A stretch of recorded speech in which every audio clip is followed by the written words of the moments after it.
പരിശുദ്ധമായ റബീഉൽ അവ്വൽ മാസത്തിലാണ് ഇന്ന് നാം ഓരോരുത്തരും. മുസ്ലിം സമുദായത്തെ സംബന്ധിച്ചിടത്തോളം പ്രവാചകന്റെ ജനന മരണവുമായി ബന്ധപ്പെട്ട് നിൽക്കുന്നത് കൊണ്ട് ലോക മുസ്ലിമീങ്ങൾ വളരെ പ്രാധാന്യത്തോടുകൂടി കാണുന്ന ഒരു മാസമാണ് റബീഉൽ അവ്വൽ മാസം. അള്ളാഹുവിന്റെ റസൂൽ സല്ലല്ലാഹു അലൈഹി വസല്ലമ തങ്ങളുടെ ജനന മരണം രണ്ടും നടന്നത് ഇതേ മാസമാണ് എന്നതാണ് പ്രബലമായ അഭിപ്രായം. ലോകത്ത് ഒരു കാലഘട്ടം മുമ്പുണ്ടായിരുന്നു.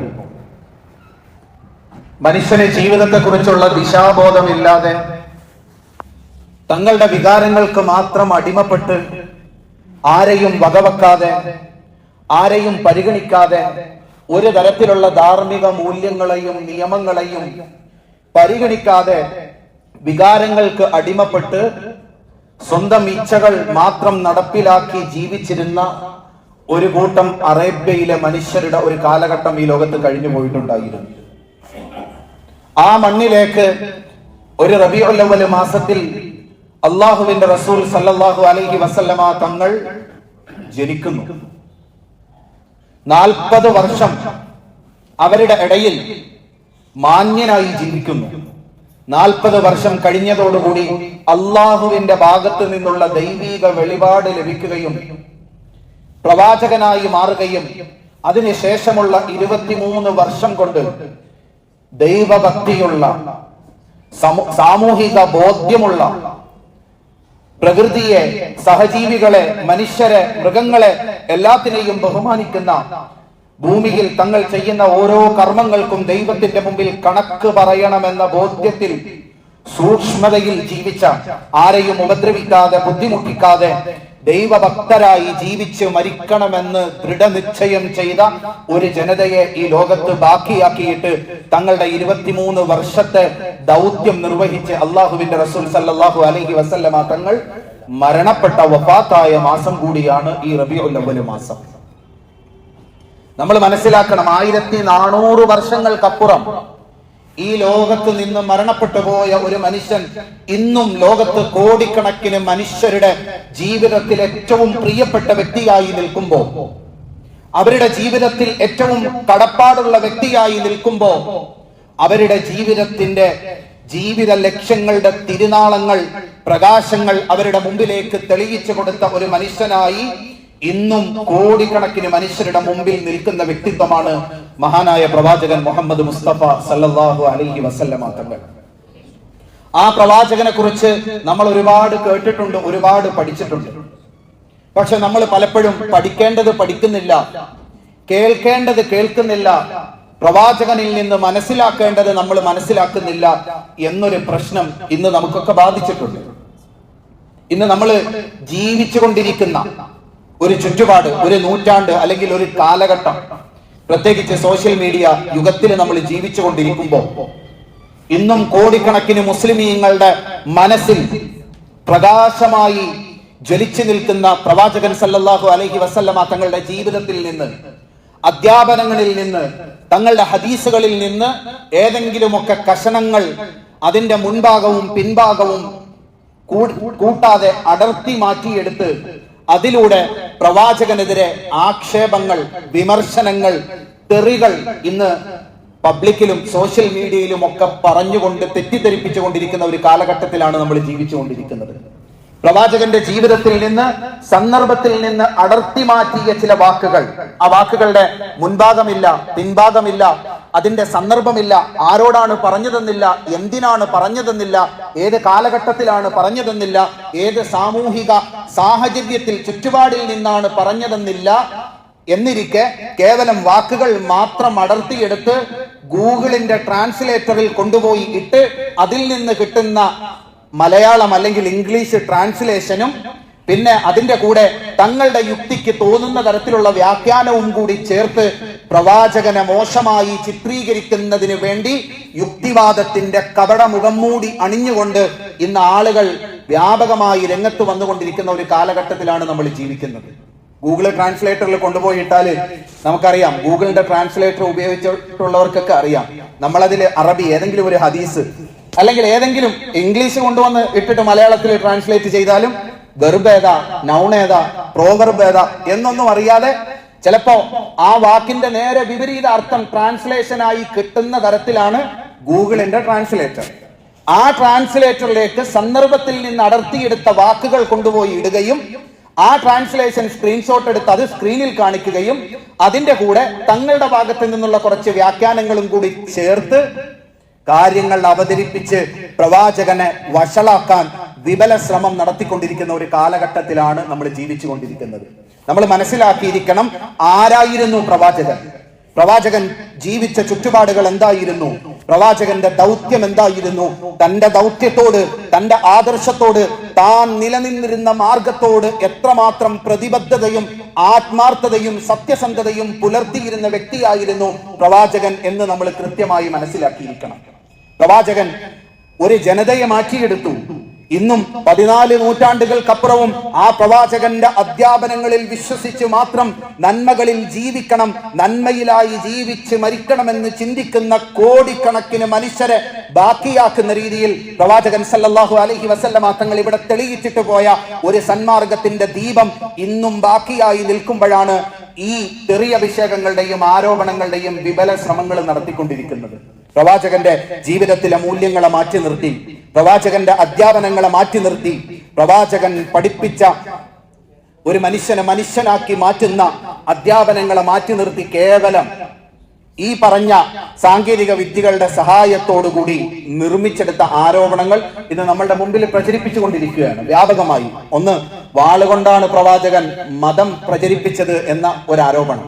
നമ്മൾ ആലോചിക്കണം, ഇന്ന് ലോകത്ത് ആയിരക്കണക്കിന് യുദ്ധങ്ങൾ പ്രവാചകന്റെ കാലശേഷം ഈ ലോകം കണ്ടിട്ടുണ്ട്, ഇന്നും കണ്ടിട്ടുണ്ട്. വീട്ടിലേക്ക് ബോംബിട്ട് തകർത്ത സ്കൂളുകളിലേക്ക്, അഭയാർത്ഥി ക്യാമ്പുകളിലേക്ക് ചെന്ന് തന്റെ മകന്റെ പ്രായം 5 വയസ്സാണ് 6 വയസ്സാണ് എന്ന് പറയുമ്പോ 18 കിലോ ഭാരമുള്ള ഒരു കിറ്റ് നിറയെ ഇറച്ചി കഷണം നിരപരാധിയായ കുട്ടിയുടെ കൊടുത്തു വിടുന്ന രീതിയിൽ ഗതിമാറിയ ലോകത്തെ ഭീകരമായ യുദ്ധങ്ങളും ബോംബിങ്ങുകളും കണ്ടുകൊണ്ടിരിക്കുകയാണ് നമ്മൾ. ജനിച്ച ഇരട്ടക്കുട്ടികൾ 4 or 5 ദിവസമായ ഇരട്ടക്കുട്ടിയുടെ ബർത്ത് സർട്ടിഫിക്കറ്റ് രജിസ്റ്റർ ചെയ്യാൻ വേണ്ടി ഓഫീസിലേക്ക് പോയിട്ട് വാപ്പ തിരിച്ചു വരുമ്പോ വൈറ്റ് ബോംബുകളുടെ, ഫോസ്ഫറസ് ബോംബുകളുടെ വിഷവാതകങ്ങൾ അത് ശരീരത്തിന്റെ രോമങ്ങളെ, ശരീരത്തിന്റെ തൊലികളെ കരിച്ച് ചാമ്പലാക്കി ചേതനയറ്റ് കിടക്കുന്ന ഇരട്ടക്കുട്ടികളുടെയും മാതാവിന്റെയും ശവശരീരത്തിന്റെ മുമ്പിലേക്ക് ബർത്ത് സർട്ടിഫിക്കറ്റുമായി വരുന്ന ഗതികെട്ട യുദ്ധങ്ങളുടെ കാലഘട്ടത്തിലാണ് നമ്മൾ ജീവിച്ചു കൊണ്ടിരിക്കുന്നത്. അപ്പോഴാണ് ഇവിടെ പ്രവാചകൻ വാളുകൊണ്ട് മതം പ്രചരിപ്പിച്ചു എന്ന് പറയുമ്പോൾ പ്രവാചകന്റെ ജീവിതകാലത്ത് നടന്ന സകല യുദ്ധങ്ങളും അങ്ങോട്ട് പോയി ആക്രമിച്ചതല്ല, ഡിഫൻസിന്റെ ഭാഗമായിരുന്നു.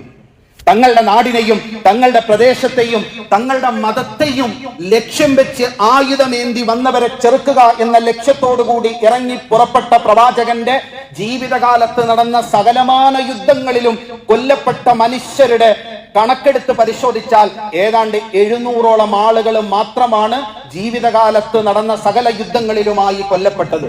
ഇന്ന് യുദ്ധം വേണ്ട, ചെറിയ ഒരു കലാപം വന്നാൽ 10,000-ത്തിലും ലക്ഷങ്ങളിലും കോടികളിലും ചെന്ന് നിൽക്കുന്ന രൂപത്തിൽ ആയുധങ്ങളേന്തി മനുഷ്യനെ കൊല്ലുന്ന യുദ്ധങ്ങളുടെ കാലഘട്ടത്തിൽ നമ്മൾ ജീവിച്ചു കൊണ്ടിരിക്കുമ്പോൾ എന്തടിസ്ഥാനത്തിലാണ് പ്രവാചകൻ സല്ലല്ലാഹു അലൈഹി വസല്ലമ തങ്ങളുടെ ജീവിതത്തെക്കുറിച്ച്, തങ്ങളുടെ അധ്യാപനങ്ങളെക്കുറിച്ച് വാളുകൊണ്ട് മതം പ്രചരിപ്പിച്ചു എന്ന് പറയാൻ സാധിക്കുന്നത് എന്ന് നമ്മൾ ആലോചിക്കണം.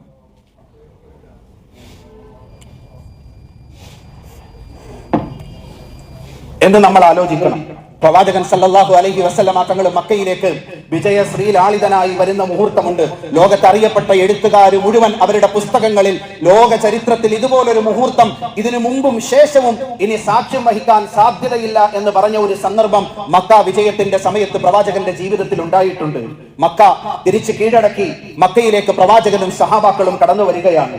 വരുന്ന കൂട്ടത്തിൽ തന്നെ സഹാബാക്കൾ മുദ്രാവാക്യം വിളിക്കുന്നുണ്ട്, അൽ യൗമ യൗമുൽ മൽഹമ, നീണ്ട 23 വർഷക്കാലത്തെ പീഡനത്തിന്റെ പ്രതികാരം ഇന്ന് ഈ മക്കയിലെ ശത്രുക്കളോട് തീർക്കുന്ന ദിവസമാണ് എന്ന് മുദ്രാവാക്യം വിളിച്ച് വരുന്ന ശത്രുക്കളുടെ, വരുന്ന അനുയായികളുടെ മുമ്പിൽ നേതാവായി, വിജയ ശ്രീലാളിതനായി, ചക്രവർത്തിയായി, രാജാവായി മുഹമ്മദ് സല്ലല്ലാഹു അലൈഹി വസല്ലമ തങ്ങൾ മക്കയുടെ മണ്ണിലേക്ക് കാലുകുത്തുന്നുണ്ട്. മക്കയിൽ 23 വർഷം കാലം ഈ പ്രവാചകനെ അടിച്ച, തൊഴിച്ച, കൊല്ലാൻ ശ്രമിച്ച, നാടുകടത്തിയ, സമ്പത്ത് മുഴുവൻ കൊള്ളയടിച്ച, സ്വന്തം പെൺമക്കളെ കൊന്നുകളഞ്ഞ, ആ പെൺമക്കളുടെ ജീവിതം തകർത്തെറിഞ്ഞ, തന്റെ കൂട്ടത്തിൽ തനിക്ക് ജീവിതത്തിൽ താങ്ങും തണലുമായി കൂടെ നിന്ന സകലരെയും മൃഗീയമായി കൊന്നുകളഞ്ഞ ശത്രുക്കളുടെ മുമ്പിലേക്ക് വിജയശ്രീലാളിതനായ മുഹമ്മദ് റസൂലുള്ള എഴുന്നേറ്റ് നിന്ന് ചോദിക്കുന്ന ഒരു ചോദ്യമുണ്ട്. മാദാ തളുന്നൂന അന്നീ ഫാഇലും ബിക്കും, 23 വർഷം നിങ്ങൾ എനിക്ക് നേരെ നടത്തിയ അക്രമത്തിന്റെയും പീഡനത്തിന്റെയും ഒക്കെ ബാക്കി പത്രമായി ഞാൻ ഇന്നിവിടെ വിജയിച്ചു നിൽക്കുകയാണ്. നിങ്ങളോട് ഞാൻ എന്ത് സമീപനം സ്വീകരിക്കുമെന്നാണ് നിങ്ങൾ വിചാരിച്ചിരിക്കുന്നത്? പ്രവാചകനോട് അവർ പറഞ്ഞു, അഹുൻ കരീം വബ്നു അഖിൻ കരീം, നിങ്ങൾ കൊല്ലുകയാണെങ്കിൽ, തലയറുത്ത് മാറ്റുകയാണെങ്കിൽ അതിന് ഞങ്ങൾ 100% യോഗ്യരാണ്. അത്രമാത്രം ക്രൂരതകൾ ഞങ്ങൾ നിങ്ങളോട് പ്രവർത്തിച്ചിട്ടുണ്ട്. പക്ഷേ നിങ്ങളുടെ മാന്യത, നിങ്ങൾ ഞങ്ങളോട് മാന്യത കാണിച്ചാൽ ആ മാന്യത ഞങ്ങൾക്ക് ഇഷ്ടമാണ് എന്ന് പറയുമ്പോ, ലോക ചരിത്രത്തിൽ ലോകത്ത് വന്ന മഹാന്മാരായും പ്രസിദ്ധരും കുപ്രസിദ്ധരുമായ സകലമാന ചക്രവർത്തിമാരെ എടുത്ത് പരിശോധിച്ചാലും ലോകത്തൊരു ചക്രവർത്തിയും പറയാത്ത വാചകം വിജയശ്രീലാളിതനായി നിൽക്കുന്ന സമയത്ത് പ്രവാചകൻ പറയുകയാണ്, ഇദ്ഹബൂ വഅൻതും തുലഖാ.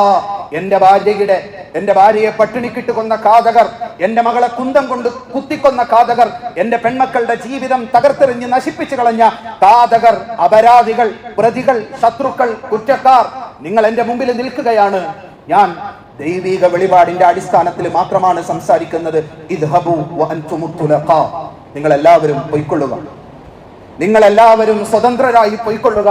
നിങ്ങളിൽ ഒരാളോട് പോലും ഞാൻ ഇന്ന് പ്രതികാര നടപടി സ്വീകരിക്കുകയില്ല എന്ന് വിജയശ്രീലാളിതനായി നിൽക്കുമ്പോ, ആയുധങ്ങൾ മൊത്തം മുമ്പിൽ വെച്ച് കീഴടങ്ങി നിൽക്കുന്ന സമയത്ത് പ്രഖ്യാപിച്ച പാരമ്പര്യമാണ് പ്രവാചകൻ സല്ലല്ലാഹു അലൈഹി വസല്ലമ തങ്ങളുടെ അവസാന കാലത്തെ ചരിത്രത്തിന് നമ്മളോട് പറയാനുള്ളതെങ്കിൽ, ഏതെങ്കിലുമൊക്കെ വാൽകഷണങ്ങൾ അടർത്തിയെടുത്തിട്ട് കൊലപാതകയാണ്, യുദ്ധക്കൊതിയനാണ് എന്ന് പ്രചരിപ്പിക്കുന്ന ഒരു കാലഘട്ടത്തിൽ നമ്മൾ മനസ്സിലാക്കിയിരിക്കണം ആരാണ് പ്രവാചകനെന്ന്. പിന്നെ പ്രവാചകന്റെ വിവാഹപ്രായം, അതിന്റെ രീതികൾ, ഇതൊക്കെ ഏതെങ്കിലുമൊക്കെ ഹദീസുകളിൽ നിന്ന് ഈ പറഞ്ഞതുപോലെ ഗൂഗിൾ ട്രാൻസ്ലേറ്ററിന്റെ സഹായത്തോടു കൂടി മഹാ അപരാധമായി അവതരിപ്പിക്കുന്ന ഒരു കാലഘട്ടത്തിലാണ് നമ്മൾ ജീവിച്ചുകൊണ്ടിരിക്കുന്നത്. ഒരു സമൂഹത്തിൽ വിവാഹം, അത് നടക്കുന്ന രീതി, അതിന്റെ പ്രായം, അതിന്റെ സംവിധാനങ്ങളൊക്കെ ലോകത്ത് കാലഘട്ടം മാറുന്നതനുസരിച്ച്, പ്രദേശങ്ങൾ വ്യത്യാസമാകുന്നതനുസരിച്ച് പല രൂപത്തിലായിരിക്കും. പല പ്രദേശത്ത് താമസിക്കുന്ന മനുഷ്യരുടെ ശാരീരിക, ഭൗതിക, മാനസിക പക്വതകൾ, ശരീരത്തിന്റെ ഘടന, വളർച്ച തമ്മിൽ വ്യത്യാസമുണ്ടായിരിക്കും. പല കാലഘട്ടത്തിൽ താമസിക്കുന്ന മനുഷ്യരുടെ, അവരുടെ സാംസ്കാരിക അന്തരീക്ഷത്തിൽ വ്യത്യാസമുണ്ടായിരിക്കും. നമ്മൾ പ്രവാചകന്റെ വിവാഹ പ്രായത്തെക്കുറിച്ച് പറഞ്ഞ് ആക്ഷേപിക്കുമ്പോ, പ്രവാചകന്റെ കൂടെ ജീവിച്ചവർ, കണ്ടവർ, കൂടെ നടന്നവർ, കേട്ടവർ, അറിഞ്ഞവർ, പ്രവാചകനെ നേരിട്ടും മരണത്തിന് ശേഷം പ്രവാചകന്റെ വീടും ഖബറും ഒക്കെ കണ്ടവർ, അന്ന് എതിരെ യുദ്ധം ചെയ്തവർ, കിട്ടുന്ന ഓരോ അവസരങ്ങളും ഉപയോഗപ്പെടുത്തി ആക്ഷേപങ്ങളുടെ ശരകൂമ്പാരങ്ങൾ പ്രവാചകനെതിരെ ചെരിഞ്ഞവർ, ഒരിക്കലും ആക്ഷേപിച്ചിട്ടില്ലാത്ത വിവാഹം അല്ലെങ്കിൽ അതിന്റെ പ്രായവുമായി ബന്ധപ്പെട്ട ആക്ഷേപങ്ങൾ ഇന്നിങ്ങനെ നിൽക്കുന്ന സമയത്ത് നമ്മൾ മനസ്സിലാക്കണം, ഏത് സമൂഹത്തിലാണെങ്കിലും ആ സമൂഹത്തിൽ ഉണ്ടാകുന്ന ഒരു സാമൂഹിക അന്തരീക്ഷം ഉണ്ടായിരിക്കും. അതിന്റെ അടിസ്ഥാനത്തിലാണ് നമ്മൾ വിവാഹപ്രായം തീരുമാനിക്കുന്നത്. ഇന്ന് ഇന്ത്യയിൽ 18 വയസ്സാണ് പെൺകുട്ടികളുടെ വിവാഹപ്രായം, 21 വയസ്സാണ് ആൺകുട്ടികളുടെ വിവാഹപ്രായം. ഇന്നത്തെ സാഹചര്യത്തിൽ നമ്മളുടെ മക്കളെ 18 വയസ്സിൽ പോലും വിവാഹം കഴിപ്പിച്ച് അയക്കാൻ പറ്റുന്ന പക്വത അവർക്കില്ല.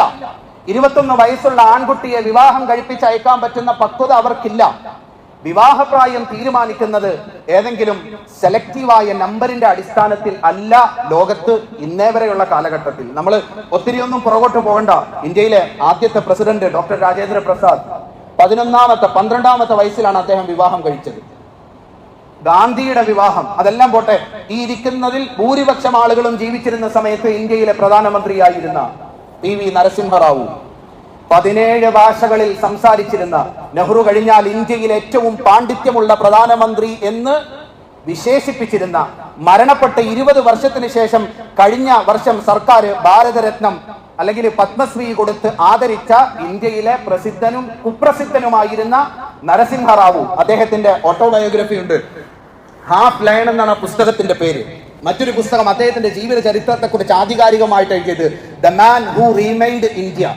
ഇന്ത്യയെ ഇന്ന് കാണുന്ന ആധുനിക രീതിയിൽ പുനർനിർമ്മിച്ച, ഇന്ത്യ കണ്ട ഏറ്റവും പാണ്ഡിത്യമുള്ള പ്രധാനമന്ത്രിമാരിൽ ഒരാളായ നരസിംഹറാവു വിവാഹം കഴിച്ചത് 10ാമത്തെ വയസ്സിലാണ്.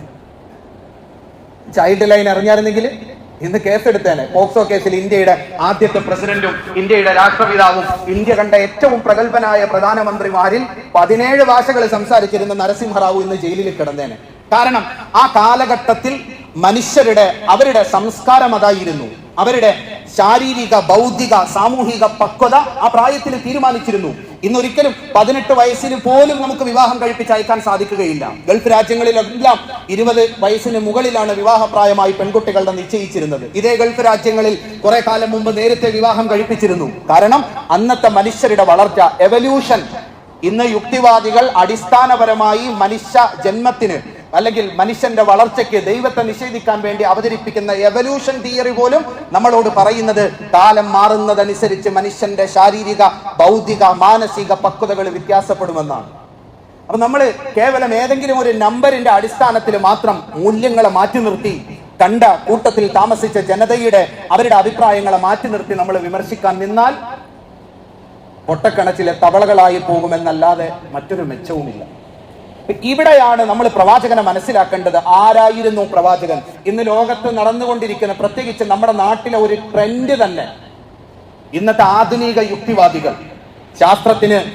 ശാസ്ത്രത്തിന്റെ ഇതുവരെയുള്ള വളർച്ചയ്ക്ക് ഒരു സംഭാവനയും നൽകിയിട്ടില്ലാത്തവർ ഇന്ന് മതത്തിന് പകരമായി ശാസ്ത്രം ബദലായി വെക്കുകയും ശാസ്ത്രത്തിന്റെ അളവുകോല് കൊണ്ട് മതത്തെയും പ്രവാചകനെയും പ്രവാചകന്റെ അധ്യാപനങ്ങളെയും അളക്കുന്ന ഒരു കാലഘട്ടത്തിലാണ് നമ്മൾ ജീവിച്ചുകൊണ്ടിരിക്കുന്നത്.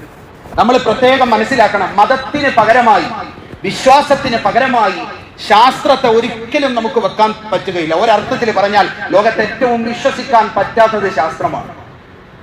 ഇന്ന് മതത്തിന് പകരമായി സയന്റിഫിക് ടെമ്പർ വേണമെന്നാണ് പറയുന്നത്. മതങ്ങളെ, മതത്തിന്റെ അധ്യാപനങ്ങളെ, ദൈവങ്ങളെ, മനുഷ്യരുടെ ആരാധന കർമ്മങ്ങളെ, രീതികളെയൊക്കെ മിത്തുകളായി ഇന്ന് പ്രചരിപ്പിക്കപ്പെടുന്ന ഒരു കാലഘട്ടത്തിലാണ് നമ്മൾ ജീവിച്ചു കൊണ്ടിരിക്കുന്നത്. നമ്മളെപ്പോഴും സയൻസിന്റെ പരിമിതി മനസ്സിലാക്കിയിട്ട് മാത്രം നമ്മൾ സയൻസുമായി ബന്ധപ്പെടുക. അങ്ങനെ ബന്ധപ്പെടാത്തത് കൊണ്ടാണ് സയൻസ് വെച്ചുകൊണ്ട് നമ്മൾ പ്രവാചകന്റെ ജീവിതത്തെ അളക്കാൻ ശ്രമിക്കുന്നത്. സയൻസിന് പരിമിതിയുണ്ട്. നമ്മളുടെ പഞ്ചേന്ദ്രിയങ്ങൾ കൊണ്ട് നമുക്ക് ലഭിക്കുന്ന അറിവുകളുടെ അടിസ്ഥാനത്തിൽ മാത്രം നിലകൊള്ളുന്നതാണ് സയൻസ് എന്നുള്ളത്. സയൻസിനെ കുറിച്ച് പറയുന്നത് തന്നെ, science is the systematic study of the nature of the material അല്ലെങ്കിൽ ഫിസിക്കൽ വേൾഡ്. നമ്മൾ ഈ കാണുന്ന പദാർത്ഥങ്ങളുടെ അല്ലെങ്കിൽ തന്മാത്രകളുടെ ലോകത്തെക്കുറിച്ച് പഞ്ചേന്ദ്രിയങ്ങളുടെ സഹായത്തോടുകൂടി നമുക്ക് ലഭിക്കുന്ന അറിവിന്റെ അടിസ്ഥാനത്തിൽ നടക്കുന്ന ഒരു സിസ്റ്റമാറ്റിക് പഠന രീതിയാണ് സയൻസ്. പ്രവാചകന്മാരെ സംസാരിക്കുന്നത് ഈ പഞ്ചേന്ദ്രിയങ്ങൾക്കും അപ്പുറം 6ാം ഇന്ദ്രിയമായ വഹിയിന്റെ ദൈവിക വെളിപാടിന്റെ അടിസ്ഥാനത്തിലാണ് എന്ന് നമ്മൾ ആദ്യം മനസ്സിലാക്കുക. പഞ്ചേന്ദ്രിയങ്ങൾക്കപ്പുറം പദാർത്ഥങ്ങളുടെ, സയൻസിന്റെ പരിമിതിയായ പദാർത്ഥങ്ങളുടെ ലോകത്തിനപ്പുറമുള്ള, പദാർത്ഥങ്ങൾക്ക് വെളിയിലുള്ള ഈ പദാർത്ഥങ്ങളെ സൃഷ്ടിച്ച അള്ളാഹുവിനെ കുറിച്ചാണ്, ദൈവത്തെ കുറിച്ചാണ് നമ്മൾ പറയുന്നത് എന്ന് മനസ്സിലാക്കാതെ സയൻസ് ആണ് മതത്തിന് ബദലായി അല്ലെങ്കിൽ പ്രവാചകന്റെ അധ്യാപനങ്ങളെ അളക്കാനുള്ള അളവുകോലായി ഞങ്ങൾ കാണുന്നത് എന്ന് വിവരമില്ലാത്ത ആധുനിക തലമുറയിലെ യുക്തിവാദികൾ പറയുമ്പോൾ നമ്മൾ മനസ്സിലാക്കണം, ഈ പദാർത്ഥങ്ങളുടെ ലോകത്തെക്കുറിച്ച് മാത്രമാണ് സയൻസ് പഠിക്കുന്നത്. ആ പദാർത്ഥങ്ങളുടെ ലോകത്ത് നമ്മൾ പഠിക്കുന്ന ഓരോ കാര്യവും നമ്മളുടെ ഈ പഞ്ചേന്ദ്രിയങ്ങൾ, കണ്ണ്, ചെവി തുടങ്ങിയ പഞ്ചേന്ദ്രിയങ്ങൾ, ഈ പഞ്ചേന്ദ്രിയങ്ങളിലൂടെ അല്ലാതെ നമ്മളുടെ തലച്ചോറിന് ഒരറിവും കിട്ടുകയില്ല. നമ്മൾ സയൻസ് എടുത്ത് നോക്കിയാൽ ഫിസിക്സ് ആണെങ്കിലും കെമിസ്ട്രി ആണെങ്കിലും ബയോളജി ആണെങ്കിലും നമ്മൾ പഠിക്കുന്നതൊക്കെ, ഫിസിക്സിലാണെങ്കിൽ ഗ്രാവിറ്റിയെ കുറിച്ച്, ഇലക്ട്രിസിറ്റി, മാഗ്നറ്റിസം, അതിന്റെ വേവ്സ്, തെർമോഡൈനാമിക്സ്, ഇതൊക്കെയാണ് ഫിസിക്സിൽ നമ്മൾ പഠിക്കുന്നത്. കെമിസ്ട്രിയിൽ വന്നാൽ കെമിക്കൽ റിയാക്ഷൻ, അതിന്റെ ബോണ്ട്, അതിന്റെ കോമ്പൗണ്ട്സ്, അതിന്റെ എലമെന്റ്സിനെ കുറിച്ചാണ് കെമിസ്ട്രിയിൽ നമ്മൾ പഠിക്കുന്നത്. ബയോളജിയിലാണെങ്കിൽ നമ്മൾ പഠിക്കുന്നത് ജീനുകളെ കുറിച്ച്, സെല്ലുകളെ കുറിച്ച്, എവല്യൂഷനെ കുറിച്ച്, അതേപോലെ മെറ്റാബോളിസത്തെ കുറിച്ച്, നമ്മളുടെ ഈ എക്കോസിസ്റ്റത്തെ കുറിച്ചാണ് നമ്മൾ പഠിക്കുന്നത്. ഈ ഫിസിക്സും കെമിസ്ട്രിയും ബയോളജിയും ചേർന്നതാണ് സയൻസ് അല്ലെങ്കിൽ ശാസ്ത്രം. ഈ ശാസ്ത്രത്തെ പ്രവാചക അധ്യാപനങ്ങൾക്ക് പകരമായി കൊണ്ടുവെക്കുമ്പോ, അല്ലെങ്കിൽ അതിന്റെ അടിസ്ഥാനത്തിൽ ദൈവത്തെ നിഷേധിക്കുമ്പോ, മതത്തെ നിഷേധിക്കുമ്പോ നമ്മൾ മനസ്സിലാക്കേണ്ട ഒരു കാര്യം, ഈ കാര്യങ്ങളൊക്കെ നമ്മൾ പഠിക്കുന്നത് നമ്മളുടെ പഞ്ചേന്ദ്രിയങ്ങളിലൂടെ മാത്രം നമുക്ക് ലഭിക്കുന്ന അറിവിന്റെ അടിസ്ഥാനത്തിലാണ്. പ്രവാചകന്മാര് നമ്മളോട് സംസാരിക്കുന്നത് ആറാം ഇന്ദ്രിയം എന്ന് പറയാൻ സാധിക്കുന്ന ദൈവിക വെളിപാടിന്റെ അടിസ്ഥാനത്തിൽ സയൻസിന്റെ പരിമിതിയായ പദാർത്ഥങ്ങളുടെ ലോകത്തിന് അപ്പുറമുള്ള ലോകത്തെക്കുറിച്ചും ദൈവത്തെക്കുറിച്ചും പരലോകത്തെക്കുറിച്ചും സ്വർഗ നരകങ്ങളെക്കുറിച്ചും അവിടുത്തെ പ്രതിഫല ശിക്ഷകളെക്കുറിച്ചുമാണ് എന്ന വസ്തുത മനസ്സിലാക്കാതെ നമ്മൾ സയൻസ് ആണല്ല, അതുകൊണ്ട് സയൻസിന്റെ അളവ് കൊണ്ട് പ്രവാചകന്റെ പല പ്രവൃത്തികളും നമുക്ക് ദഹിക്കുന്നില്ല എന്ന് പറയുമ്പോൾ പൊട്ടക്കണക്കിലെ തവള എന്നല്ലാതെ നമുക്ക് അതിനെക്കുറിച്ച് പറയാൻ സാധിക്കില്ല. പിന്നെ 6-ാം നൂറ്റാണ്ടിലെ കാലഹരണപ്പെട്ടു പോയ അധ്യാപനങ്ങൾ എന്ന് പരിഹസിക്കുകയും വിമർശിക്കുകയുമാണ് ചെയ്യുന്നത്. കാലഹരണപ്പെട്ടു പോയി, പഴഞ്ചനായി പോയി എന്നതിന്റെ അടിസ്ഥാനത്തിൽ ഒരു കാര്യത്തെ മോശമാക്കാനാണെങ്കിൽ ലോകത്തെ ഏറ്റവും മോശം സയൻസ് ആണ്. നിങ്ങൾ ഓരോ മാസത്തെയും സയന്റിഫിക് ജേർണൽ എടുത്ത് വായിച്ചു നോക്ക്. ഓരോ മാസവും ഇറങ്ങുന്ന പുതിയ പുതിയ റിസർച്ചുകൾ, തിസീസുകൾ എടുത്ത് വായിച്ചു നോക്ക്. അതിനു മുമ്പ് വലിയ കണ്ടുപിടുത്തം, ശാസ്ത്രീയ സത്യമെന്ന് നമ്മൾ കൊട്ടിഘോഷിച്ചിരുന്ന തിയറികൾ, ശാസ്ത്രത്തിന്റെ കണ്ടെത്തലുകളൊക്കെ മാസാമാസം ഡസ്റ്റ്ബിന്നിലേക്ക് വലിച്ചെറിഞ്ഞ് പഴങ്കഥകളാക്കി മാറ്റുന്നതാണ് സയൻസ്. അത് തെറ്റാണെന്നല്ല, സയൻസ് അങ്ങനെ വളരും. പക്ഷെ അങ്ങനെ വളരുന്ന സയൻസിന്റെ പിൻബലത്തോടുകൂടി 6-ാം നൂറ്റാണ്ടിൽ പറഞ്ഞതാണ്, അതുകൊണ്ട് ഇത് പഴഞ്ചനാണ് എന്ന് പറയുന്നത് എത്ര വലിയ വിരോധാഭാസമാണെന്ന് നമ്മൾ മനസ്സിലാക്കണം. ഐൻസ്റ്റീൻ അമേരിക്കയിലെ പ്രധാനപ്പെട്ട ഒരു യൂണിവേഴ്സിറ്റിയിൽ ഫിസിക്സ് സ്റ്റുഡൻസിന് 2 വർഷവും ഒരേ ക്വസ്റ്റ്യൻ പേപ്പർ കൊടുത്തു. അപ്പൊ ഐൻസ്റ്റീനോട് ചോദിച്ചു, നിങ്ങൾ എന്താ 2 വർഷം ഒരേ ക്വസ്റ്റ്യൻ കൊടുത്തതെന്ന്. അപ്പൊ പറഞ്ഞു, കഴിഞ്ഞ വർഷത്തെ ക്വസ്റ്റ്യന് എഴുതേണ്ട ആൻസർ അല്ല ഈ വർഷത്തെ ക്വസ്റ്റ്യൻ എഴുതേണ്ടത് എന്ന്. ഇങ്ങനെ മാസാമാസം വർഷാവർഷം മാറിക്കൊണ്ടിരിക്കുന്ന, പുതിയത് വരുമ്പോ പഴയതിനെ ചവിട്ടുകൊട്ടയിലേക്ക് എടുത്തെറിയുന്ന തിയറികളുടെ പിൻബലത്തോടുകൂടി പ്രവാചകന്റെ അധ്യാപനങ്ങളെയും ദൈവത്തെയും ദൈവിക നിർദ്ദേശങ്ങളെയും കാലഹരണപ്പെട്ടു എന്ന് പറയുന്നത് വിരോധാഭാസമാണ് എന്ന് മാത്രം നമ്മൾ മനസ്സിലാക്കി വെക്കുക. അതുകൊണ്ട് ഒരിക്കലും ശാസ്ത്രത്തിന്റെ അളവുകോല് കൊണ്ട്, നിങ്ങൾ പറയുന്ന ആധുനിക യുക്തിയുടെ അളവുകോല് കൊണ്ട് നിങ്ങൾക്ക് അളന്ന് തിട്ടപ്പെടുത്താൻ, നിങ്ങളുടെ ബുദ്ധിയിൽ ഒതുക്കാൻ നിങ്ങൾക്ക് സാധിക്കാത്ത ഇന്നും ലോകത്ത് ജ്വലിച്ചു നിൽക്കുന്ന വ്യക്തിത്വമാണ് മുഹമ്മദുർ റസൂലുള്ളാഹി സ്വല്ലല്ലാഹു അലൈഹി വസല്ലം എന്ന് നമ്മൾ മനസ്സിലാക്കുക. ഇനി അതിനപ്പുറം ഒരു ലോജിക്ക് കൊണ്ട് നമുക്ക് മനസ്സിലാകാത്ത മറ്റൊരു കാര്യം കൂടിയുണ്ട്. പ്രവാചകൻ സല്ലല്ലാഹു അലൈഹി വസല്ലമ തങ്ങളെ കുറിച്ച് ഇവര് മൈക്ക് കെട്ടിയിട്ട് പ്രസംഗിക്കുന്നത് ചൂഷണത്തിന് വേണ്ടി മതമുണ്ടാക്കി, ചൂഷണത്തിന് വേണ്ടി അള്ളാഹുവിനെ ഉണ്ടാക്കി, വഹിയിറക്കി, ഇതൊക്കെ സ്വന്തമായി സ്വന്തം താല്പര്യത്തിന് വേണ്ടി ചെയ്തതാണ് എന്ന്. ലോകത്ത് ജീവിച്ച ആൾ ദൈവങ്ങളെ നിങ്ങൾ പരിശോധിച്ച് നോക്ക്. അവരൊക്കെ ജീവിതത്തിന്റെ അവസാന കാലഘട്ടങ്ങളിൽ ഏറ്റവും സുഖലോലുവരായി ജീവിച്ചവരാണ്. പക്ഷെ മുഹമ്മദ് മുസ്തഫ സല്ലല്ലാഹു അലൈഹി വസല്ലമ തങ്ങൾ ജീവിതത്തിന്റെ തുടക്കം മുതൽ അവസാനം വരെ, തുടക്കം മുതൽ മരണം വരെ ജീവിതത്തിൽ കൈപ്പേറിയ ഒരു മനുഷ്യൻ ഭൂമിയിൽ അനുഭവിക്കുന്നതിൽ ഏറ്റവും കടുത്ത ദുരന്തങ്ങളിലൂടെ മാത്രം കടന്നുപോയ പ്രവാചകനാണ്. നമ്മൾ ആലോചിക്കണം, ഇന്ന് നമ്മൾ അള്ളാഹുവിനെ മറക്കുന്നത്, പല ആധുനിക യുക്തിവാദികളും അള്ളാഹുവിനെ മറക്കാൻ, ദൈവത്തെ നിഷേധിക്കാൻ കണ്ടെത്തുന്ന കാരണം, ഞാൻ ഇങ്ങനെയൊക്കെ നടന്നിട്ട് ജീവിതത്തിൽ എനിക്ക് സങ്കടങ്ങൾ മാത്രമെന്നാണ്. കുറെ പ്രശ്നങ്ങൾ, പ്രാരാബ്ദങ്ങൾ, ബുദ്ധിമുട്ടുകൾ, രോഗങ്ങൾ, ഇതൊക്കെ വരുമ്പോഴാണ് നമ്മൾ ദൈവത്തെ മറക്കുന്നത് എങ്കിൽ നിങ്ങൾ ആലോചിക്കണം, അള്ളാഹുവിന്റെ റസൂൽ സല്ലല്ലാഹു അലൈഹി വസല്ലമ തങ്ങൾ ഒരു മനുഷ്യൻ ഭൂമിയിൽ അനുഭവിക്കാവുന്നതിൽ ഏറ്റവും കടുത്ത വേദനകളിലൂടെ ജനനം മുതൽ മരണം വരെ കടന്നുപോയിട്ടും ഓരോ വേദനകൾ കഴിയുമ്പോഴും ദൈവത്തിലേക്ക് കൂടുതൽ കൂടുതൽ അടുത്ത, താൻ പറയുന്നത് യാഥാർത്ഥ്യമാണ് എന്ന് കൃത്യമായി 100% ബോധ്യമുള്ള ഒരു മനുഷ്യന്റെ പെരുമാറ്റം പോലെ ഓരോ യാതനകൾക്കപ്പുറം ദൈവത്തിലേക്ക് കൂടുതൽ അടുക്കുന്ന പ്രവാചകനെയാണ് നമുക്ക് ചരിത്രത്തിൽ കാണാൻ സാധിക്കുന്നത്. ജനിച്ച സമയത്ത് തന്നെ അനാഥനായി പോയ ബാല്യം, മാതാവും പിതാവും മരണപ്പെട്ടു പോയ ബാല്യം, അനാഥത്വത്തിൽ ഒരു മനുഷ്യൻ ജീവിതത്തിൽ അനുഭവിക്കുന്ന ഏറ്റവും വലിയ വേദന അത് ഏകാന്തതയാണ്, ഒറ്റപ്പെടലാണ്. Loneliness is the worst pain in the world എന്നാണ് പറയുന്നത്. ലോകത്തൊരു മനുഷ്യൻ അനുഭവിക്കുന്ന, കഴിഞ്ഞ മാസം വാർത്തയിൽ വന്നിരുന്നു, ജപ്പാനിൽ ഏതാണ്ട് 10,000-ഓളം ആളുകൾ ഏകാന്തതയുടെ പേരിൽ ആത്മഹത്യ ചെയ്തു എന്ന്. നമ്മൾ ലോകത്ത് അറിയപ്പെട്ട ഈ സീരിയൽ കില്ലേഴ്സ്, സീരിയൽ റേപ്പിസ്റ്റുകൾ, സൈക്കോപാത്തുകളെയൊക്കെ പരിശോധിച്ചാൽ അവരെ ഈ തരത്തിൽ സാമൂഹിക വിരുദ്ധരായി, മനുഷ്യരല്ലാതെ മൃഗങ്ങൾ പെരുമാറുന്നത് പോലെ മനുഷ്യരോട് പെരുമാറാൻ അറപ്പില്ലാതെ അവരെ മാറ്റിയെടുത്തതിന്റെ പിന്നിലുള്ള പ്രധാനപ്പെട്ട കാരണം അവര് ജീവിതത്തിൽ, പ്രത്യേകിച്ച് ബാല്യത്തിൽ അനുഭവിക്കുന്ന അനാഥത്വം അല്ലെങ്കിൽ ഒറ്റപ്പെടലാണ്. പരിശുദ്ധ ഖുർആനിൽ അല്ലാഹു തആല ഒറ്റപ്പെട്ടു പോയ, അനാഥരായി പോയ മനുഷ്യരെ കൈവിടരുത് എന്ന് പ്രവാചകനെ ഓർമ്മിപ്പിക്കുന്ന സ്ഥലത്തൊരു വാക്ക് പറയുന്നുണ്ട്, നബിയെ, തങ്ങൾ അനാഥത്വത്തിന്റെ ഒറ്റപ്പെടലിൽ പെട്ടുപോയി, ഏകാന്തതയിൽ പെട്ടുപോയി, ലോൺലിനെസ്സിൽ പെട്ടുപോയി തങ്ങൾ വഴിതെറ്റി പോകാമായിരുന്നു. പക്ഷെ ഞാനാണ് തങ്ങളെ പിടിച്ചു നിർത്തിയത് എന്ന് അല്ലാഹു തആല പരിശുദ്ധ ഖുർആനിൽ ഓർമ്മിപ്പിക്കുന്നു.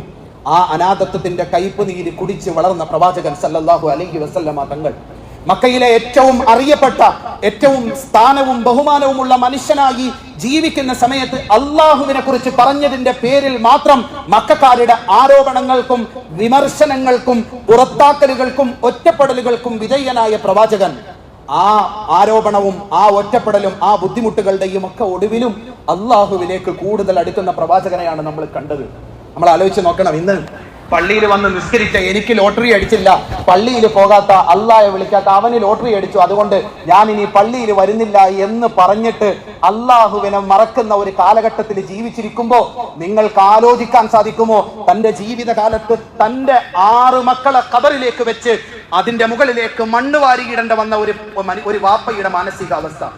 അള്ളാഹുവിന്റെ റസൂൽ സല്ലല്ലാഹു അലൈഹി വസല്ലമ തങ്ങളുടെ ജീവിതകാലത്ത് 6 മക്കളെ സ്വന്തം കൈകൊണ്ട് ഖബറിലേക്ക് ഇറക്കി വെച്ച് അതിന്റെ മുകളിലേക്ക് മണ്ണിടേണ്ടി വന്ന പിതാവായിരുന്നു മുഹമ്മദ് മുസ്തഫ സല്ലല്ലാഹു അലൈഹി വസല്ലമ തങ്ങൾ. ആ വിഷമത്തിന്റെ ഘട്ടത്തിലും അല്ലാഹുവേ, ഞാൻ നിന്റെ ദാസനാണ്, നീ യാഥാർത്ഥ്യമാണെന്നും നീ സത്യമാണെന്നും ഈ ലോകമല്ല പരലോകമാണ് യഥാർത്ഥ ജീവിതമെന്നും കണ്ണുകൊണ്ട് കണ്ട് മനസ്സിലാക്കി എനിക്ക് ഉത്തമ ബോധ്യമുണ്ട്. വലാ നഖൂലു ഇല്ലാ മാ യർളാ ബിഹി റബ്ബുനാ അസ്സ വജൽ. അല്ലാഹുവേ, നിനക്ക് പൊരുത്തമില്ലാത്ത ഒരു വാക്ക് പോലും എന്റെ 6ാമത്തെ മകന്റെ മരണത്തിന്റെ മറവ് ചെയ്യുന്ന വേളയിൽ പോലും ഞാൻ പറയുകയില്ല എന്ന് പ്രഖ്യാപിച്ച് അല്ലാഹുവിലേക്ക് കൂടുതൽ അടുക്കുന്ന മനുഷ്യനെയാണ് പ്രവാചകനിൽ നമ്മൾ കണ്ടത്. തന്റെ ജീവിതത്തിൽ ഏറ്റവും താങ്ങും തണലുമായ ഭാര്യ ഖദീജ മരണപ്പെട്ടു പോയപ്പോഴും അള്ളാഹുവിലേക്ക് അടുക്കുന്ന പ്രവാചകനെയാണ് നമ്മൾ കണ്ടത്. മക്കക്കാരെ അള്ളാഹുവിനെ കുറിച്ച് പറഞ്ഞതിന്റെ പേരിൽ മാത്രം 3 വർഷം ശഅബ് അബീ താലിബിൽ പൂർണ്ണ ഉപരോധത്തിൽ ജയിലിൽ ഇടുന്നത് പോലെ ഇട്ടു. ആരും കച്ചവടവും ഇടപാടും നടത്തുന്നില്ല. 3 വർഷം കഴിക്കാനൊന്നുമില്ലാതെ ശഅബ് അബീ താലിബിൽ കമ്പ് കൊണ്ട് മരങ്ങളുടെ ഇലകൾ അടിച്ചിട്ടിട്ട് അത് ഭക്ഷിച്ച് മൃഗങ്ങൾ കാഷ്ടിക്കുന്നത് പോലെ കാഷ്ടിക്കേണ്ടി വന്നിട്ടും അള്ളാഹുവിനോടുള്ള ബന്ധം കൂടുതൽ ഊട്ടിയുറപ്പിച്ച മുഹമ്മദുർ റസൂലുള്ളാഹി സല്ലല്ലാഹു അലൈഹി വസല്ലമ തങ്ങളുടെ സത്യസന്ധതയെ, ആദർശ പ്രതിബദ്ധതയെ നിങ്ങളുടെ ആധുനിക യുക്തിവാദത്തിന്റെ അളവുകോല് കൊണ്ട് നിങ്ങൾക്ക് അളക്കാൻ സാധിക്കുകയില്ല എന്ന് മനസ്സിലാക്കുക. ഇത്രമാത്രം സങ്കടങ്ങളിലൂടെ കഴിഞ്ഞു കൂടുമ്പോഴും അള്ളാഹുവിലേക്ക് അടുത്ത മനുഷ്യൻ തായിഫിലേക്ക് പോയി. അള്ളാഹുവിനെ കുറിച്ച് പറയാൻ അല്ല പറഞ്ഞു വിട്ടിട്ടാണ് പോയത്. ഒരു നാട് മുഴുവൻ ഒന്നായി നിന്നുകൊണ്ട് കൂകി വിളിച്ച് കല്ലെറിഞ്ഞ് ഓടിച്ചു അള്ളാഹുവിന്റെ റസൂലിനെ. കല്ലേറുകൊണ്ട് ഓടി ഓടി കാല് പൊട്ടി രക്തം കാലിൽ നിന്ന് പൊട്ടിയൊലിക്കാൻ തുടങ്ങി. ആ ഓട്ടം അവസാനിച്ചത് തായിഫിന്റെ വെളിയിലുള്ള ഒരു തോട്ടത്തിലായിരുന്നു. ആ തോട്ടത്തിൽ അള്ളാഹുവിന്റെ റസൂല് ബോധം കെട്ടു വീണു. ബോധം വരുന്ന സമയത്ത് മുഖത്തേക്ക് വെള്ളം തളിച്ചു കൊടുത്ത് അദ്ദേഹത്തെ എഴുന്നേൽപ്പിക്കുമ്പോ ആ എഴുന്നേൽക്കുന്ന ആദ്യ സമയത്തും വുളു ചെയ്ത് അള്ളാഹുവിന്റെ മുമ്പിൽ കൈകെട്ടി നമസ്കരിച്ച് അല്ലാഹുമ്മ അശ്കു ഇലൈക ളിഅഫ ഖുവതി വഖില്ലത ഹീലതി എന്ന് പ്രവാചകന് മാത്രം പറയാൻ സാധിക്കുന്ന, ജീവിതത്തിൽ അടിക്കടി സങ്കടങ്ങളും പ്രയാസങ്ങളും വന്നുകൊണ്ടിരിക്കുമ്പോഴും ഞാൻ അള്ളാഹുവിന്റെ ദാസനാണ്, ഞാൻ അള്ളാഹുവിന്റെ അടിമയാണ്, ഞാൻ എന്റെ നാവ് കൊണ്ട് പറയുന്നത് സകലതും സത്യമാണ് എന്ന ഉറച്ച ബോധ്യത്തിൽ അള്ളാഹുവിനോട് കൂടുതൽ അടുക്കുന്ന മനുഷ്യനെയാണ് നമ്മൾ കണ്ടുകൊണ്ടിരുന്നത്. ഈ പരീക്ഷണങ്ങളൊക്കെ അല്ലാഹു തആല കൊടുത്തതാണ്. നമ്മൾ ഒരാളുടെ കൂട്ടത്തിൽ നിൽക്കുന്നു, അയാൾ നമ്മളെ കുറെ ബുദ്ധിമുട്ടിച്ചാല് നമ്മളുടെ ബന്ധം പതിയെ പതിയെ കുറഞ്ഞു വരും. പക്ഷേ പരിശുദ്ധ ഖുർആനിൽ അല്ലാഹു തആല പറയുന്നുണ്ട്, ഞാൻ നേരത്തെ സയൻസിന്റെ കാര്യം പറഞ്ഞതുപോലെ സയൻസിനപ്പുറം 6ാം ഇന്ദ്രിയം കൊണ്ട് അള്ളാഹുവിന്റെ റസൂല് നമ്മളോട് പറഞ്ഞ കാര്യങ്ങൾ കേട്ടുകേൾവിയുടെ അടിസ്ഥാനത്തിലാണ് നമ്മൾ വിശ്വസിക്കുന്നത്. ലതറവുന്നൽ ജഹീം തുമ്മ ലതറവുന്നഹാ ഐനൽ യഖീൻ എന്നൊരു പ്രയോഗം അല്ലാഹു തആല പരിശുദ്ധ ഖുർആനിൽ നടത്തിയിട്ടുണ്ട്. കൺമുമ്പിൽ കാണുന്നത് പോലെ പ്രവാചകൻ സല്ലല്ലാഹു അലൈഹി വസല്ലമ തങ്ങളുടെ ജീവിതത്തിൽ ഈ സ്വർഗ നരകങ്ങളെയും അള്ളാഹുവിനെയും ദൈവത്തെയും ഒക്കെ കൺമുമ്പിൽ കണ്ടതുപോലെ നമ്മൾ കാണും മരണത്തിന് ശേഷം. പക്ഷെ മരണത്തിന് മുമ്പ് ഇത് കണ്ടതുകൊണ്ടാണ് ഈ ദുരന്തങ്ങളുടെ ഇടയിലും ഒരു മനുഷ്യൻ ജീവിതത്തിൽ അനുഭവിക്കാവുന്നതിൽ ഏറ്റവും കടുത്ത പ്രയാസങ്ങളിലൂടെ കടന്നു പോകുമ്പോഴും പടച്ചവനെ മറക്കുകയില്ല എന്ന് മാത്രമല്ല, കൂടുതൽ പടച്ചവനിലേക്ക് അടുക്കുന്നതായി പ്രവാചകനെ നമുക്ക് കാണാൻ സാധിച്ചത്. അല്ലെങ്കിൽ ഒരു മനുഷ്യൻ അള്ളാഹുവിൽ നിന്ന് അകലുന്നത് കുറെ അനുഗ്രഹങ്ങൾ, കുറെ കാശ് വരുമ്പോഴാണ്. നമ്മളൊക്കെ വലിയ തിരക്കും കാശും ഒന്നും ഇല്ലാത്തപ്പോ 5 നേരവും പള്ളിയിൽ വന്ന് നിസ്കരിച്ചു, കട ഒന്ന് വലുതായി, അല്ലെങ്കിൽ 2 കടയായി. അത് മറ്റു കുറെ ആവശ്യങ്ങള്, കാശും സൗകര്യവും വർദ്ധിച്ചതിന്റെ പേരിൽ നമുക്ക് ഉണ്ടായി കഴിഞ്ഞാൽ നമ്മൾ എന്ത് ചെയ്യും? പതിയെ അള്ളാഹുവിനെ മറക്കും. 5 നേരത്തെ ജമാഅത്ത് നിസ്കാരമൊക്കെ പതിയെ ഏതെങ്കിലും 1-2 നേരമാക്കും. അല്ലെങ്കിൽ എങ്ങനെങ്കിലും വീട്ടിൽ നിസ്കരിക്കാൻ നോക്കും. അല്ലെങ്കിൽ പിന്നെ രണ്ടും കൂടെ ഒരുമിച്ച് ഏതെങ്കിലും ഒക്കെ സമയത്ത് നിസ്കരിക്കാൻ തുടങ്ങും. പിന്നെ അതും നിന്ന് വെള്ളിയാഴ്ച മാത്രമാകും, പിന്നെ പെരുന്നാളിന് മാത്രമാകും, പിന്നെ നമ്മൾ നിസ്കാരമേ മറന്നുപോകും. ഇത് നമ്മളുടെ ജീവിതത്തിൽ സംഭവിക്കുന്നത് കുറെ സമ്പത്ത്, കുറെ കാശ് നമ്മളുടെ കയ്യിലേക്ക് വരുമ്പോഴാണ്. ഒന്നെങ്കിൽ മനുഷ്യൻ അള്ളാഹുവിനെ മറക്കുന്നത് പ്രയാസങ്ങളുടെ ഘട്ടത്തിൽ പ്രവാചകൻ അള്ളാഹുമായിട്ടുള്ള ബന്ധം എങ്ങനെയായിരുന്നു എന്ന് നമ്മൾ പറഞ്ഞു. ഇനി പ്രവാചകന്റെ ജീവിതത്തിലേക്ക് വന്ന കോടികളുടെ സമ്പാദ്യത്തിന്റെ കഥകൾ നമുക്ക് ചരിത്രത്തിൽ കാണാം. മക്കയിൽ പ്രവാചകനായി നിൽക്കുമ്പോഴാണ് മക്കയിലെ മുശ്രിക്കീങ്ങൾ ഒന്നടങ്കം വന്നിട്ട് പ്രലോഭനവുമായി അള്ളാഹുവിന്റെ റസൂലിന്റെ മുമ്പിലേക്ക് വന്നിട്ട് പറഞ്ഞത്, തങ്ങളെ മുഹമ്മദേ, നീ ആവശ്യപ്പെടുന്നത് സമ്പത്താണെങ്കിൽ ഞങ്ങളുടെ മുഴുവൻ സമ്പത്തും നിനക്ക് തരാം. നീ ആവശ്യപ്പെടുന്നത് പെണ്ണാണെങ്കിൽ, ജീവിതത്തിൽ നല്ല ആരോഗ്യമുള്ള പ്രായത്തിൽ വന്നിട്ട് പറഞ്ഞു, നിനക്ക് ആവശ്യം പെണ്ണാണെങ്കിൽ നീ പറയുന്ന പെണ്ണിനെ ഈ അറേബ്യയിൽ നിന്ന് നിനക്ക് വിവാഹം കഴിപ്പിച്ചു തരാം. നിനക്ക് അധികാരമാണ് വേണ്ടതെങ്കിൽ അധികാരത്തിന്റെ കിരീടം നിന്റെ തലയിൽ വെച്ച് തന്ന് നിന്നെ ഞങ്ങൾ മക്കയുടെ രാജാവായി വാഴിക്കാം എന്ന് പറയുന്ന സമയത്ത് എന്റെ വലത് കൈയിൽ ചന്ദ്രനെയും ഇടത് കൈയിൽ നിങ്ങൾ സൂര്യനെയും വെച്ച് തന്നാലും ആദർശത്തിൽ നിന്ന് ഒരടി പോലും ഞാൻ പിന്നോട്ടില്ല. ആമാശയത്തിന് വേണ്ടി ഇന്ന് പലരും ജീവിക്കുന്നത് പോലെ ജീവിക്കാൻ ഞാൻ തയ്യാറല്ല. എന്റെ ജീവിതം ആദർശത്തിന് വേണ്ടിയാണ് എന്ന് പ്രഖ്യാപിച്ച ചരിത്രമാണ് മുഹമ്മദ് മുസ്തഫയിൽ നമുക്ക് കാണാൻ സാധിക്കുന്നത്. ഖൈബറിന്റെ സമയത്ത്, തബൂക്കിന്റെ സമയത്തൊക്കെ കോടികളുടെ സമ്പാദ്യം തന്റെ മുമ്പിലേക്ക് വരുന്ന സമയത്ത് ആ കോടികളുടെ സമ്പാദ്യം ഈ ലോകത്തെ സമ്പാദ്യത്തെക്കാൾ എനിക്ക് വലുത് പരലോകമാണ് എന്ന ഉത്തമ ബോധ്യത്തിന്റെ അടിസ്ഥാനത്തിൽ തന്റെ മുമ്പിലേക്ക് വന്ന് യാചിച്ചവർക്കൊക്കെ കൈനിറയെ കണക്ക് നോക്കാതെ വാരിക്കൊടുത്ത് വീട്ടിലേക്ക് ഒരു ജോലിക്കാരിയെ വെക്കാൻ കാശ് വേണമെന്ന് അഭ്യർത്ഥിച്ചു വന്ന മകൾക്ക് പോലും കൊടുക്കാൻ ഒന്നുമില്ലാതെ വെറും കൈയോടുകൂടി തന്റെ മുമ്പിലേക്ക് വന്ന സകല സമ്പാദ്യങ്ങളും യാചിക്കുന്ന മനുഷ്യരുടെ മുമ്പിലേക്ക് വാരി എറിഞ്ഞു കൊടുത്തിട്ട് വെറും കൈയോടുകൂടി വീട്ടിലേക്ക് വന്ന ചരിത്രമാണ് പ്രവാചകന്റെ ജീവിതത്തിൽ, മദീന ജീവിതത്തിൽ നമുക്ക് കാണാൻ സാധിക്കുന്നത്. നമ്മൾ ആലോചിക്കണം, കോടികളുടെ സമ്പാദ്യത്തിന്റെ സാധ്യതകൾ തന്റെ മുമ്പിലുണ്ടായിട്ടും മരിക്കുന്ന അന്നത്തെ ദിവസം പോലും അർദ്ധ പട്ടിണിക്കാരനായി ഈ ലോകത്ത് നിന്ന് മരണപ്പെട്ടു പോയ മുഹമ്മദ് മുസ്തഫ സല്ലല്ലാഹു അലൈഹി വസല്ലമ തങ്ങൾ പറഞ്ഞത് മാത്രമേ ചെയ്തിട്ടുള്ളൂ, ചെയ്തത് മാത്രമേ പറഞ്ഞിട്ടുള്ളൂ. തന്റെ കണ്ണുകൊണ്ട് അള്ളാഹുവിനെ കണ്ടതുകൊണ്ടാണ് പ്രവാചകൻ സല്ലല്ലാഹു അലൈഹി വസല്ലമ തങ്ങൾക്ക് ഈ രൂപത്തിൽ ജീവിക്കാൻ സാധിച്ചത്.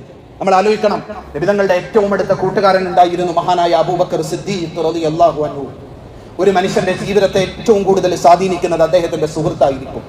ഒരു മനുഷ്യന്റെ രഹസ്യ പരസ്യങ്ങളെ കുറിച്ച് അവൻ പറയുന്നത് സത്യമാണോ കള്ളമാണോ എന്ന് ആദ്യം തിരിച്ചറിയാൻ സാധിക്കുന്നത് അവന്റെ കൂടെ നടക്കുന്ന സന്തത സഹചാരിയായ സുഹൃത്തായിരിക്കും.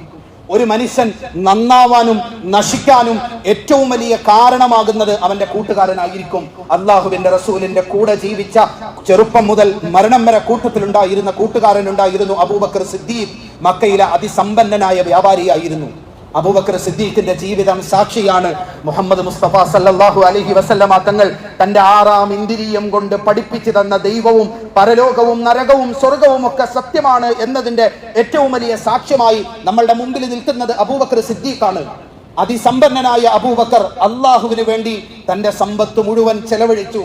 അവസാനം ഇസ്ലാമിക ലോകത്തിന്റെ ഭരണാധികാരിയായി കയറുന്ന സമയത്ത് അദ്ദേഹത്തിന് പൊതുഖജനാവിൽ നിന്ന് ഉപയോഗിക്കാൻ കൊടുത്ത 2-3 വസ്തുക്കൾ, ഒരു മൊന്ത, ഒരു പുതപ്പ്, ഒരു പായ, അങ്ങനത്തെ ചില വസ്തുക്കൾ മാത്രം അദ്ദേഹത്തിന്റെ കയ്യിൽ അവശേഷിക്കുന്ന രീതിയിൽ തന്റെ സമ്പാദ്യം മുഴുവൻ തന്റെ കൂട്ടുകാരൻ പറഞ്ഞ പരലോകത്തെ വിശ്വസിച്ച് സാധുക്കൾക്ക് കൊടുത്തു. മരിക്കുന്ന സമയത്ത് അബൂബക്കർ മക്കളെ വിളിച്ചിട്ട് പറഞ്ഞു, മക്കളെ, നിങ്ങളുടെ വാപ്പ അതിസമ്പന്നനായിരുന്നു, പക്ഷെ നിങ്ങളുടെ വാപ്പയുടെ സമ്പത്ത് എവിടെ എന്ന് നോക്കിയാൽ ഈ മക്കയിലും ഈ മദീനയിലും അതിന്റെ പരിസര പ്രദേശങ്ങളിലും സാധുക്കളായി ജീവിക്കുന്ന പല ആളുകളുടെയും കൂരകളിൽ അബൂബക്കറിന്റെ സമ്പാദ്യമുണ്ട്. സാധുക്കളായി ജീവിക്കുന്ന പല മനുഷ്യരുടെയും വയറ്റിൽ അന്നമായി, ശരീരത്തിൽ ഊർജമായി അബൂബക്കറിന്റെ സമ്പാദ്യമുണ്ട്. ഇന്ന് സ്വതന്ത്രരായി നടക്കുന്ന, ഒരു കാലത്ത് അടിമകളായിരുന്ന പലരുടെയും സ്വാതന്ത്ര്യത്തിന്റെ പിന്നിൽ നിങ്ങൾക്ക് തരേണ്ടിയിരുന്ന ഈ വാപ്പയുടെ സമ്പാദ്യമുണ്ട്. മക്കളെ, ഈ വീട്ടിൽ അവശേഷിക്കുന്ന മൊന്തയും പായും ഈ പുതപ്പുമൊക്കെ പൊതു ഖജനാവിൽ നിന്നുള്ളതാണ്. എൻ്റെ മക്കള്, ഞാൻ എൻ്റെ കൂട്ടുകാരന്റെ മാർഗത്തിൽ സഞ്ചരിച്ചവനാണ്, ഞാൻ എൻ്റെ കൂട്ടുകാരന്റെ മാർഗത്തിൽ ജീവിച്ചവനാണ്. എൻ്റെ മക്കളും എൻ്റെ മാർഗത്തിൽ ജീവിക്കുന്നു എങ്കിൽ വാപ്പയുടെ മയ്യത്തടക്കുന്നതിന് മുമ്പ് ഇത് പൊതു ഖജനാവിലേക്ക് തിരിച്ചേൽപ്പിക്കണമെന്ന് പറഞ്ഞ് മുഹമ്മദ് മുസ്തഫ എന്ന എന്റെ കൂട്ടുകാരന്റെ കൂട്ടത്തിൽ അബൂബക്കർ ജീവിച്ചപ്പോ ഉടുത്തിരുന്ന പഴയ തുണി മതി അബൂബക്കറിനെ കഫൻ പൊതിഞ്ഞ് കബറിലേക്ക് വെക്കാൻ, പുതിയതൊക്കെ ഭൂമിയിൽ ജീവിക്കുന്നവർക്കല്ലേ എന്ന് പറഞ്ഞ് തന്റെ മുമ്പിലേക്ക് കൊണ്ടുവന്ന പുതിയ കഫൻ പുടവ മക്കളെ ഏൽപ്പിച്ചിട്ട് മുഹമ്മദ് റസൂലുള്ളാഹിയുടെ കൂട്ടത്തിൽ തോളോട് തോള് ചേർന്ന് നടന്ന സമയത്ത് ഉപയോഗിച്ച പഴയ വസ്ത്രം കബറടക്കുന്ന സമയത്ത് കഫൻ പുടവയായി ഉപയോഗിക്കാൻ എടുത്തു വെച്ചിട്ട് ഈ ലോകത്ത് നിന്ന് മരണപ്പെട്ടു പോയ അബൂബക്കർ സിദ്ദീഖ് എന്ന ഉറ്റ സുഹൃത്താണ് മുഹമ്മദ് റസൂലുള്ളാഹിയുടെ സത്യസന്ധതയുടെ ഏറ്റവും വലിയ സാക്ഷി. അതുമായി ഉമർ റളിയല്ലാഹു അൻഹുവിന്റെ മുമ്പിലേക്ക് ചെല്ലുമ്പോൾ ഉമർ കരഞ്ഞിട്ട് ഉമർ റളിയല്ലാഹു അൻഹു ആയിഷ റളിയല്ലാഹു അൻഹയോട് പറഞ്ഞു, മോളെ, നിന്റെ വാപ്പ ഒരാൾക്കും വായ തുറക്കാൻ നാവനക്കാൻ അനുവാദം കൊടുക്കാതെ എത്ര സുന്ദരമായി ഈ ലോകത്ത് നിന്ന് ജീവിച്ച് മരണപ്പെട്ടു. ഇവിടെയാണ് നമ്മൾ മനസ്സിലാക്കേണ്ടത് മുഹമ്മദ് മുസ്തഫ സല്ലല്ലാഹു അലൈഹി വസല്ലമ തങ്ങൾ ആരായിരുന്നു എന്ന്.